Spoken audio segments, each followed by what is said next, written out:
তো এই রাজা যখন তার বিশাল সৈন্যদল নিয়ে বনের মধ্যে দিয়ে এক জায়গায় যেতে যায়, তো বনের মাঝখানে রাস্তায় হঠাৎ একটি বড় বৃহদাকারের বিষধর সাপ দেখতে পায়। তো সেই সময় ভীষ্মদেব, সেই রাজা রথ থেকে না নেমে তার সৈন্যরা যখন গিয়ে বলে রাজামশাই রাস্তার মাঝখানে একটি সাপ শুয়ে আছে, তো এবার কি করব, যদি সাপটার ওপর দিয়ে যদি রথের চাকা যায় তাহলে সাপটা মারা যাবে। এই কথা ভেবে সেই রাজা তখন তার সৈন্যদলদের বলে যে ওটাকে একটা কাঠের টুকরো মানে লাঠি ঠাঠি কিছু একটা দিয়ে ছুঁড়ে বাগানের দিকে ফেলে দাও।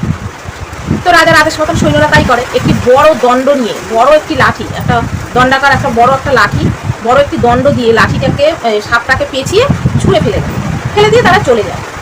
কিন্তু তারপরে সেই সাপটিকে যেখানে ছুঁড়ে ফেলা হয় সেখানে একটি বড় কাটা ঝোপের জঙ্গল ছিল। সেই কাটা ঝোপের জঙ্গলের মধ্যে সাপটি হতবিক্ষত অবস্থায় গিয়ে আটকে পড়ে এবং সেখান থেকে তার বাঁচার কোনো আশা থাকে না।